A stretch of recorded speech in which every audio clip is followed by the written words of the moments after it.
किसी का सड़क दुर्घटना में एक्सीडेंट हो जाता है तो उस एक्सीडेंट के कारण उसके दोनों पैर फ्रैक्चर हो जाते हैं। तो डॉक्टर को उसके घुटनों के ऊपर से दोनों पैर काटने पड़े, जिसके कारण वो विकलांग हो गया। उसकी स्थिति ये हो गई कि वो चल भी नहीं सकता। एक दूसरा शख्स है जो प्रश्न करता है कि मेरा एक बेटा है जो अभी बहुत छोटा है, 10-12 साल की उसकी अभी उम्र है। उसने तो अभी ऐसा कुछ कर्म भी नहीं किया है। उसकी सड़क दुर्घटना में एक्सीडेंट हुआ है। उस एक्सीडेंट के कारण उसका एक हाथ और एक पैर फ्रैक्चर हो गया है। अब उसको लगता है कि मेरा अब जीवन ही बर्बाद हो गया है। तो ऐसे उन लोगों के तमाम सवाल थे कि ऐसा क्यों हो गया है?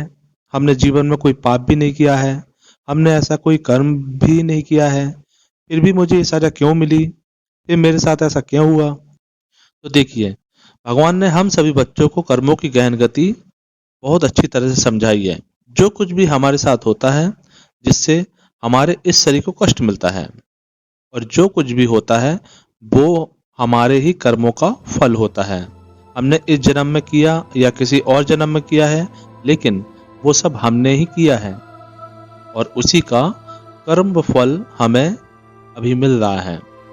इस जन्म में हमने जो कुछ किया रहता है वो सब हमको याद रहता है, लेकिन जो हमारी आत्मा है वो कई जन्मों तक क्या क्या कर्म करके कई शरीर रूपी चोले में कर्म करके आई है, और वो ही आत्मा हमारे इस शरीर में है। तो इस शरीर में आ करके जो उसने कष्ट भोगा है, हो सकता है वो इस जन्म का हो या फिर पूर्व जन्मों का भी हो सकता है, क्योंकि हमने जो कुछ किया होगा और जो बीज बोया होगा, तभी हमें उसका फल काटना पड़ेगा।